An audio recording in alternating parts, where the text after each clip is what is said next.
Okay, what's that? This is flavor of shisha. Lemon? Are you the one who prepared it? Are you the one who prepared? Yeah. Really? Oh, Tisha.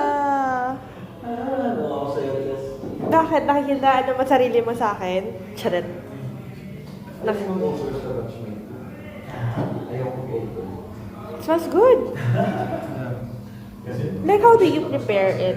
It smells like perfume. Huh? Like perfume. Like tuwag. Oh my God. So it's not like the shisha with the, the cubes. This one is more safe than the fake. Ah. But the effect of this one is one head is like 500 stick of cigarettes. Ah, Yeah. talaga ba? Ayun na. Okay.